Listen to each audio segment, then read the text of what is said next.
You are live, Mr. Chairman. Good evening and welcome to the Charter Revision Commission public hearing notice. We'll stand for the pledge. Pledge allegiance to the flag of the United States of America and to the republic for which it stands, one nation, under God, indivisible, with liberty and justice for all. Mr. Clerk, would you kindly take the roll?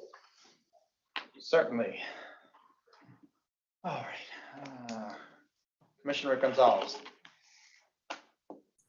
Present. Commissioner Minor, absent. Commissioner Borup, Here. Commissioner Capella, Here. Chairman Harpy. Here. You have a quorum. Okay, good evening, ladies and gentlemen. This is the public's opportunity, well, another opportunity, but the largest opportunity, hopefully, to participate in what we've been doing since February. This commission was created by the town council office back in January. And on February 28th, we had our initial meeting, and we've gone through 6 meetings at pretty good speed, but in detail. There were 13 items that were charged by the council. For those of you that have been following us, you probably have a good sense of what they are, but I'll do a brief read of those for those of you who are just tuning in this evening. I will tell you, we took a vote on those to recommend the 13 with our recommendations back to the council for their review. The council will then, by statute, review those, and if they have questions of us, they'll call us before them to review it. They may have changes and send it back. They may be happy the way it is, but that's going to be the process. And then the council will have its own public meeting to let the public have input another time that will give proper notice to you all. And you'll have a chance to put your input again through the process that we've taken under statute on the charter revision.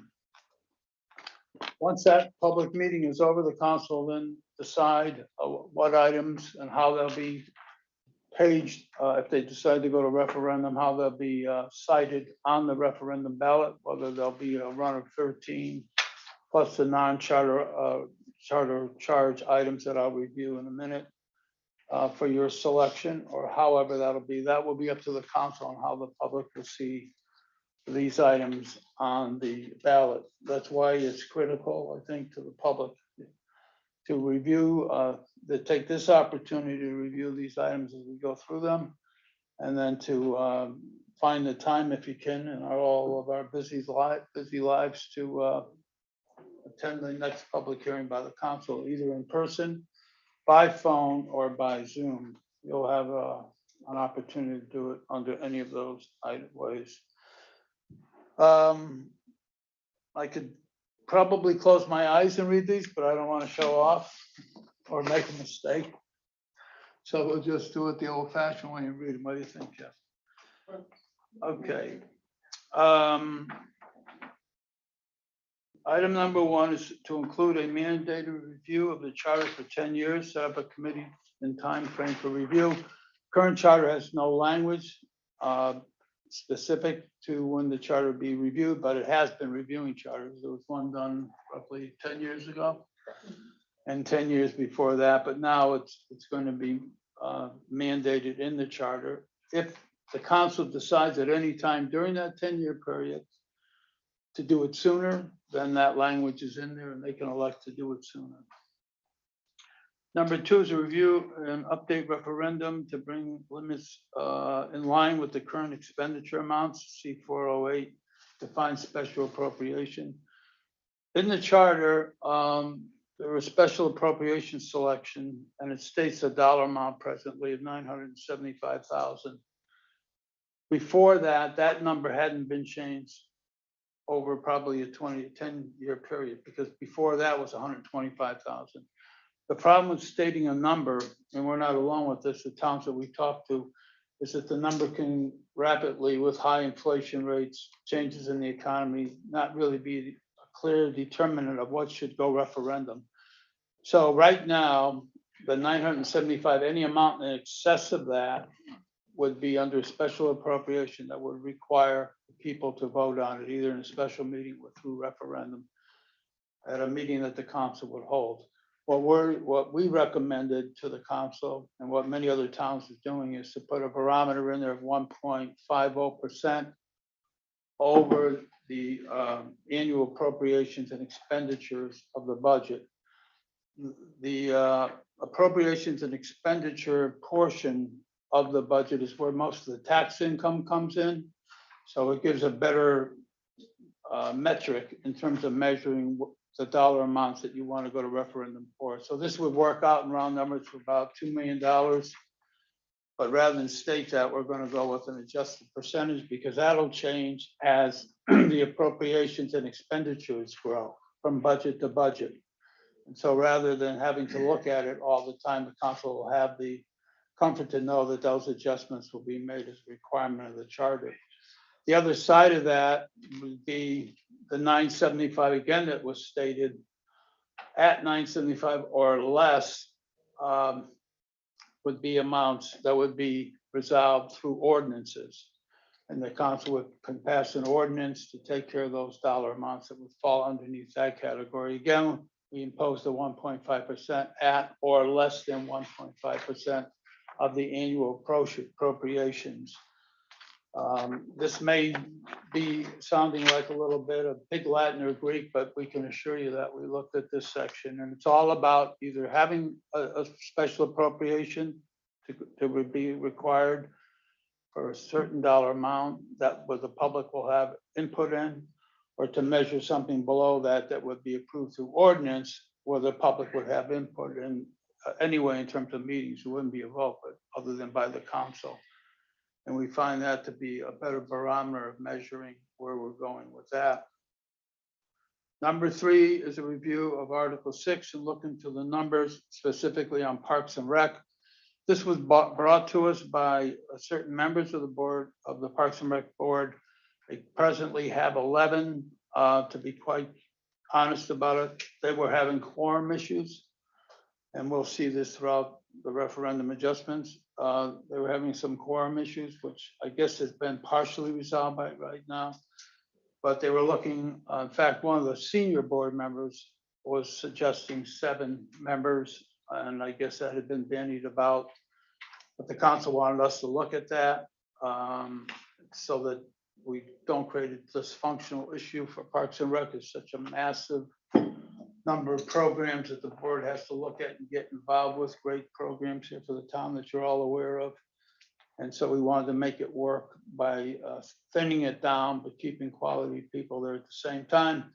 We will note when we pass this on to the council that the chairman of the Parks and Rec came in with a senior member of the Parks and Rec board and suggested that they have 2 alternates in a situation so that it appeared more bipartisan than the 5-2 arrangement that we passed or recommending to the council with no alternates.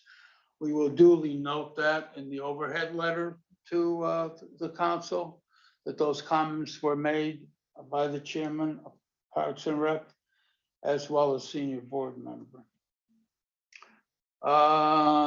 Number 4. Review the document for ambiguous terms like shall and make them clearer. We checked with some attorneys, or the chairman did, in behalf of the council, and those terms are being used interchangeably across the board with many towns. So we noted that to the council, who may want to change it, but that was our input on that issue. By the way, these work 2 ways. We make a recommendation or there's no recommendation. We can indicate the conversations of how we why we're not recommending something or why we are recommending something, but the council measures these, at least in terms of the review. The initial review would be what's recommended, what's not recommended. Okay, number 5, review and clarify Article 9 personnel, specify who has the control over the Board of Ed personnel.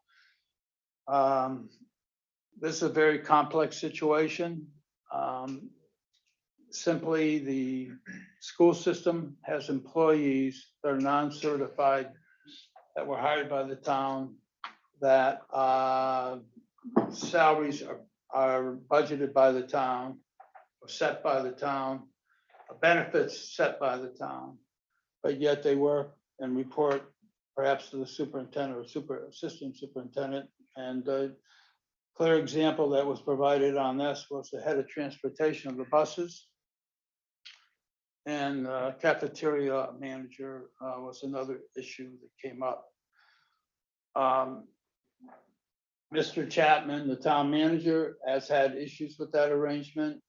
He feels as though it's very, very difficult to manage under that scenario. The superintendent of schools has a different opinion on that. And we did bring them in to give testimony on both sides of it. We did attempt some language that Kevin had urged the committee to do, and rightly so, to avoid some sort of firefight on either side. But the chair then received a call from both sides, and they have decided to go and review their opportunities in another fashion with each other in terms of either a labor board representative or something along that line. So we left that alone, so not as to prejudice either the town or the board side on that. But clearly, this committee would like to see, or this commission would like to see that resolved as peacefully as possible and as functionally as possible. One thing that complicates it is that the state of Connecticut has passed a certification plan for non-instructional employees. So they go through the same process. At least I'm told that a teacher would go through with an undergraduate degree and a master's in order to instruct kids in the classroom. But these are not instructional certifications. They are done in the IT area. I was told the IT, or that was presented to us as one of the examples of the non-certified personnel, of the certified non-instructional personnel. Believe me, I know there's a lot. But simply stated, that was the heart of the issue, because some of those people that became certified under the new law or the recent law that are not instructional certified were non-certified at the time this went on, and they became eligible based on their education, their background, their experience, whatever it was, to step up to a certified position. And that seems to be one of the rough rubs of this whole discussion. But again, we couldn't make a recommendation. We could have, but we would have perhaps been accused of positioning one against the other. And we didn't feel that's the role of this commission. Number 6, change time on council organization meetings. As you know, after the election, the council has been over the last few years, or 18 years or more, had an 8 o'clock meeting, but nobody could figure out why it was 8 o'clock. Well, this mayor recognized that and said, well, what's the logic behind the 8? But no one could find that. And they've requested that we change, the council as a whole, I understand, has requested to change to 7 o'clock, which is more consistent with their historic meeting times or other meetings. The clerk reminded me. Number 7, specify how the commission and the board members can be removed if they do not attend meetings or are unable to contact them or conduct upcoming board or commission members. We were told by the council, or the mayor for one, that this isn't a punitive one. This area, by the way, there's a punitive structure involved that I'll get into later, but in the charter, that if there's misconduct, then there's a punitive action taken, there's a hearing taken. There can be either an executive meeting with the council or a public meeting with the council of an individual who is way over her or his skis in terms of what is considered appropriate conduct or operation of a given meeting. What they're looking for is a non-punitive situation where someone is not considered technically either a voter or a resident of the town and an electorate of the town that can step into these committee or commission positions. These are non-elected committees they're referring to and boards. And what the council wants to do, if they can't reach these people and they're no longer eligible, I guess is the proper word, eligible to be in the position that they've been appointed to, and eligibility determined by where they live now. And we have difficulty reaching them, that they want to be able to remove those people in a democratic process. And we felt that that made a lot of sense. Number 8, the library trustee selected by town. Apparently in that section of the charter, the town and the council were both repeated as the bodies who would appoint these individuals, and was setting some confusion. So we recommended to remove the word town and replace it with council. And we did have one of the people from the trustees come and give us testimony on that. She was supportive of it. By the way, we've only got a few more to go, I promise. By the way,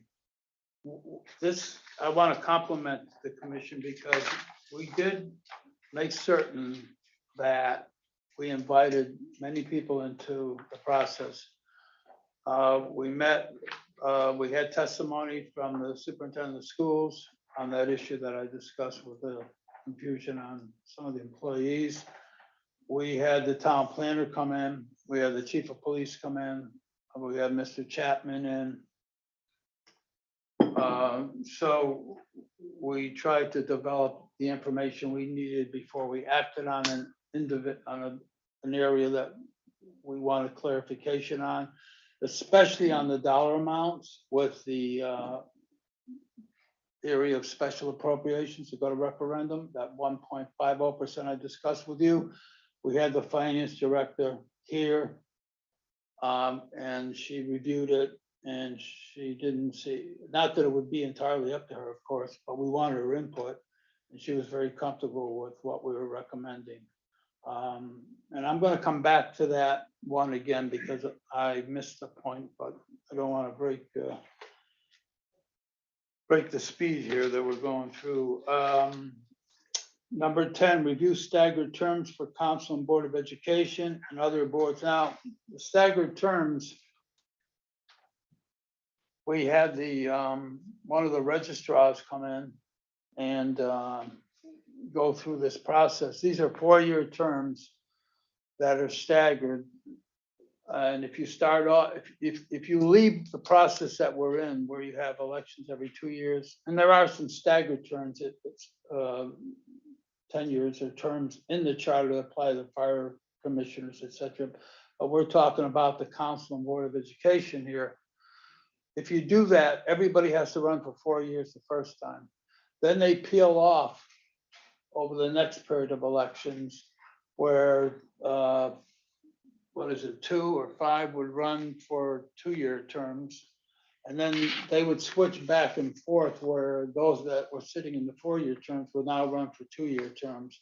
And then you have to date it out in the charter. You have to actually go from 2022 to 2025 or 2026, whatever it is, because you need that bridge to show how this is all going to work out. But when you talk to the registrar about it, she thought that from a resource standpoint, that this would be a very monumental task for the town to take on. And then when we talked to the other towns, or the chairman did, in behalf of the commission, no one could really tell me what the real benefit of it was in terms of managing government. It was more convenient for those running, and that's why we looked at it, rather than every 2 years have to pop up again or pop down, depending how you make out in the election. But no one could really define for us how it changed the quality of governance. So we didn't recommend that that this council could put any consideration into that, given the fact that we're short of resources now by the registrar's comments in terms of the polling places now. And to undertake what it would do, when we talked to the clerk about this too, what it would undertake to take on seems very, very significant without really getting a sense of what the upfront benefits were of the governance. Okay, where am I now? Number 11. Review residency requirements for the town planner and chief of police. Now, I want to clear something up on this. I read in the paper that someone indicated that, I think they were talking about me, but they don't want to mention me, but they could mention me, that's all right. That because I brought this to the commission early on, that it was somehow a gamemanship, that I had a different agenda I was putting somebody else's agenda. It's the farthest thing from the truth. What prompted it in my mind is when I saw the council recommend, or not recommend, want us to evaluate the residency requirement for the chief of police and the town planner. That's what put it into my mind, that we may want to look at a already discussed issue on residency or not residency requirements for the town manager. And one of the things we did discuss when we voted on this was that the town should have a consistent residency requirement or not have a residency requirement consistency as a possibility in their thinking. Not that they would have to adopt that in their thinking, but it might be one thing they might want to consider. Anyway, on the testimony of the Chief Clark, when he was in another town before he came back to Newington, I guess he started in Newington, then went to another town, then came back to us, and we're glad for that. That he really thought that it did affect the pool of candidates. And I know in this article in the paper, there's criticism of the pool of candidates, and somebody wanted to see the formula associated with it. I know I'm going into the public's time, so I guess we'll have to extend it, but if I don't do this, I think it's important people have a sense of what we're looking at. You're fine, Mr. Chairman. We Okay. actually posted the next meeting at the end of this one. Okay. So I'll ask the commissioners, okay with going on with this one. Okay, thank you. So the chief really thought that it was a disincentive to the process in terms of expanding the pool. And the town planner had the same comments pretty much. Then we had one of the pillars of the church or synagogue, depending where you go, Mr. Mortensen, who came in, a lifelong resident, long family history. And he spoke in behalf of getting rid of the residency for the town manager. But to speak back to what the item we're on, we didn't make a recommendation for residency requirements for either one of these positions. And by the way, they both live in town and they still said it. So that'll be a decision that the council will have to make. We understand it's a double-edged sword, that there are lots of benefits to having residency. We have to realize that. I appreciate that. The commission repeats it. But we also know that times they are a changing, and we could have a very lengthy discussion on that. But that's where that issue is. This commission has no agenda on it. But we were asked to look at the other two, and that's why, as chairman, I included the other one. So now you know who to blame, I guess. Where are we now? Okay, review of language, a right of referendum and ordinances. We did make some changes to that, but we have a lot of language to go through yet. We have to have the town attorney look at this piece. We did vote on it, but we all know we want the town attorney to look at the full document actually before it goes to the council. And I've requested that prior, and I'm going to request it again on behalf of the commission. We don't foresee any statutory language problems. I did drop off a number of weeks ago, the 13 items to Mr. Ancona, who reviewed them and didn't have any issue, but we'd all feel a lot better now that we be passing this on to the council this evening, that he reviewed these again in this area in particular. so that we're in balance with all constitutional law that we may not be aware of, by ourselves. And to protect the public, first and foremost, on any issues related to referendum on ordinances. Number 13, review the auditor to include by reference the audit committee.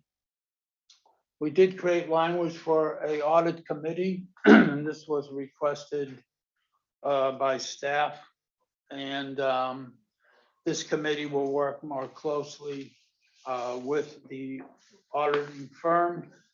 This committee will also have a role in reviewing the request for proposals and then how they're evaluated and who gets selected based on the information on the most qualified bid as we go through that process. This isn't suggesting there are any problems over in the finance department.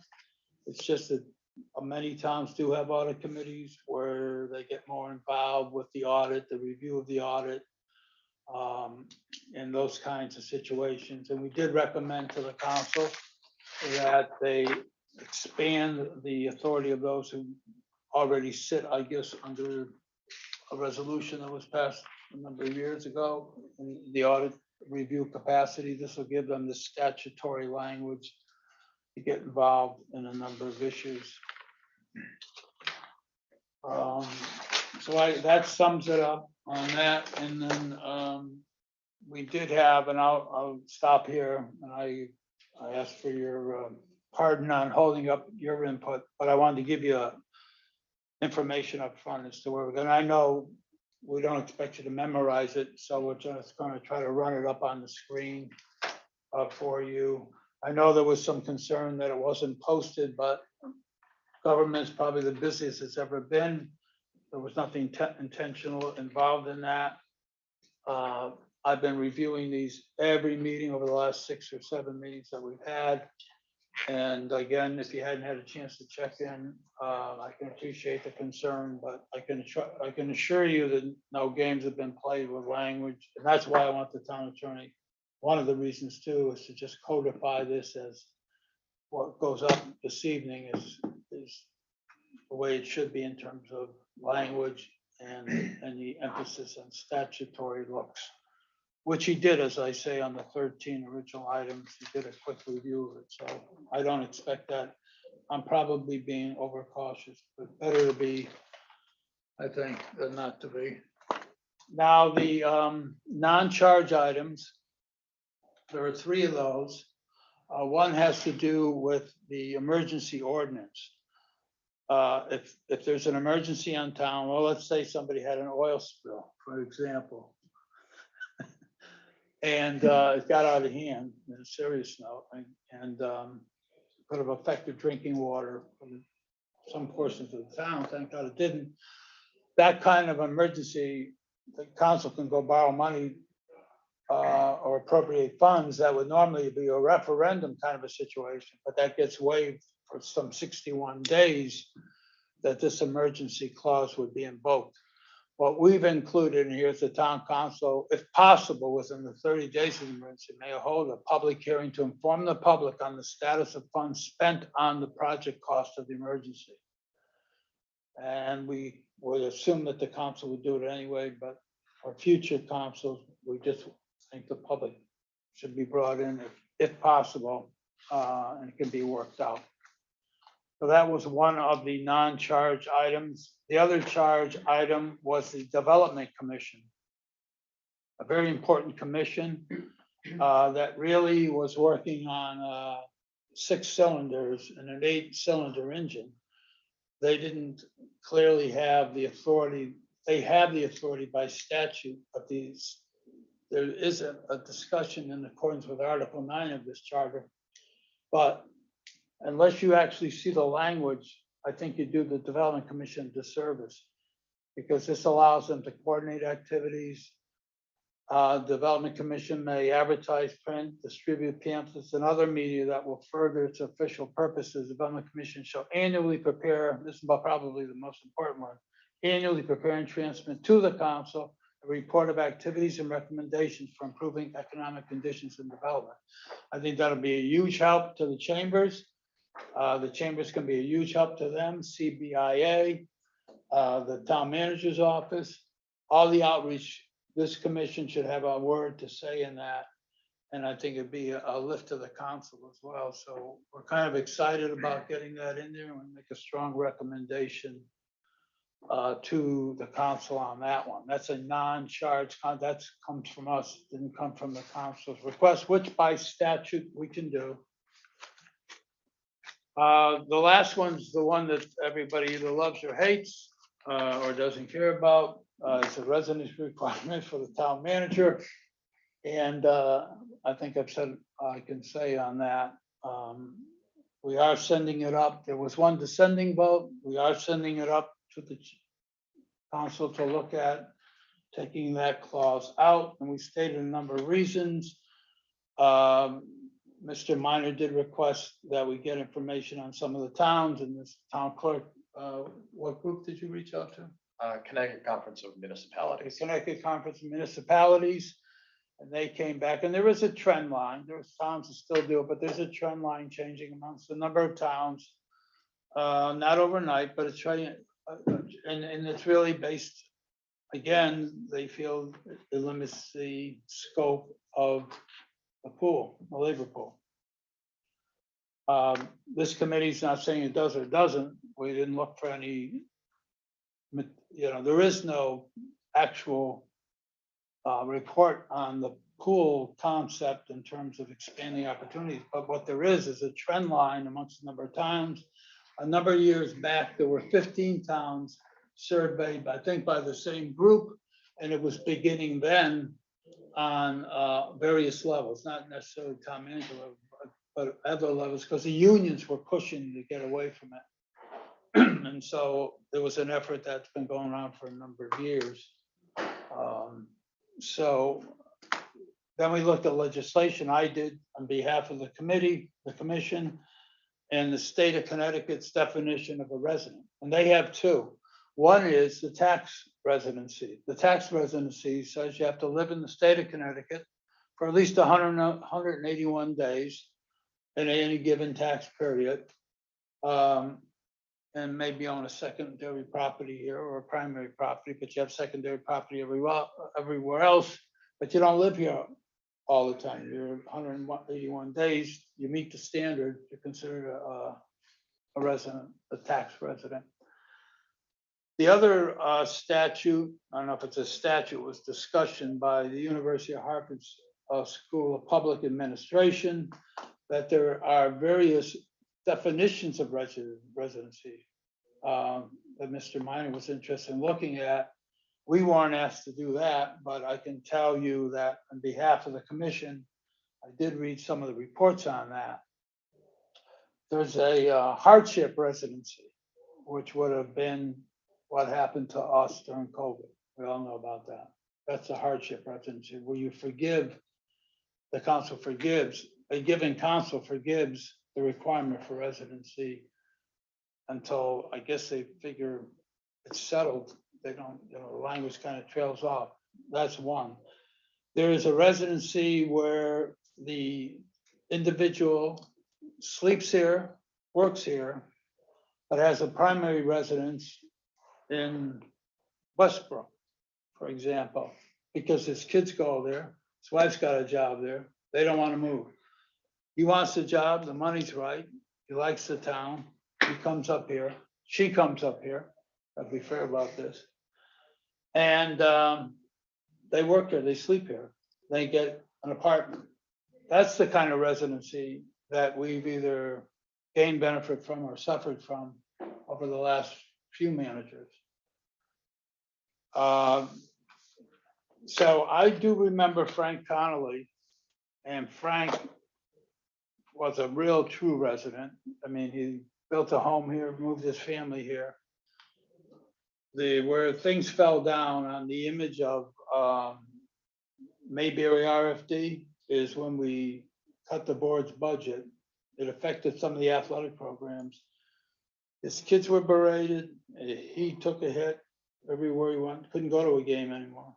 and I'm not criticizing who these people were. I think they were younger people, maybe didn't, I don't know, maybe they thought, I don't know who they thought they were talking to, but it was ugly. So there's all sides to this. I guess you have to pick your own. We're giving this an opportunity for the voters to decide. That's been our position, at least I think it is. Let the voters decide. You guys are smart enough to figure it out what you want to do with it, but we're going to send it up as a recommendation and see where it goes from there. And so I'll stop there. And if you have anybody fired up on that Let's see. hot seat of yours, If you would we'll- like to indicate Okay. to them. all right. I'm sorry, Mary, did you have anything you wanted to add before? You No, would? You did a great job, thank you.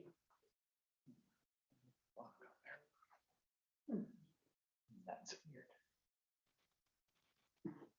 We do have one individual on as an attendee, Ms. Francolino. If Okay. she's interested in speaking, Okay.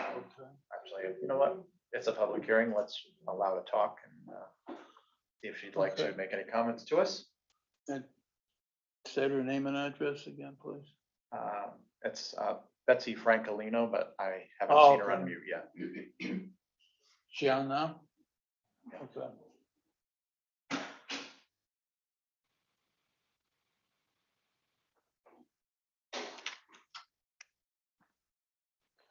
At this point, that's the only person online. We do have in the room as well. Okay. That's the only person online. That's the Watching this only public person hearing. online on attendees. Rose Lyons, 46 Elton Drive.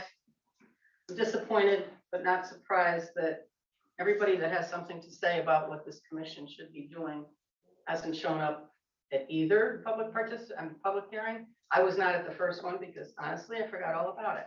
I think I've said what I've had to say.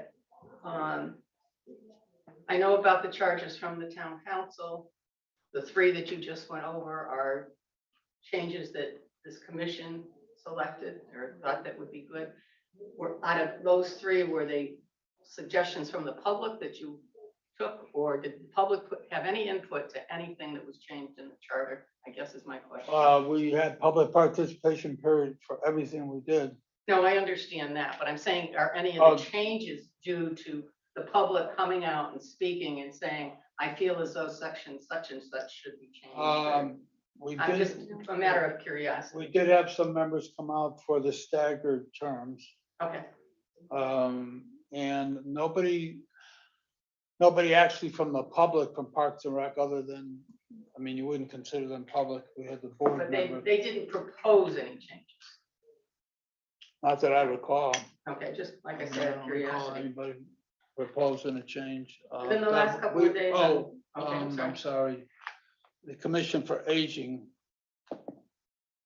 I got a call from one of the, I think she was on the commission, but the director came and spoke to us about the same issue that Parks and Rec has. Yeah, that's what's been on Facebook the Yeah. last few days as well. So what we're gonna do with that is in our executive summary letter, we're gonna note that her concern in there.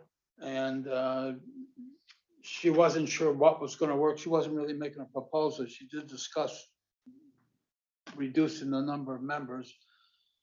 But as I recall, she wanted more time to speak to them and everything. So she's just giving it to us for information. They came into the game late, if you wanna call it that, but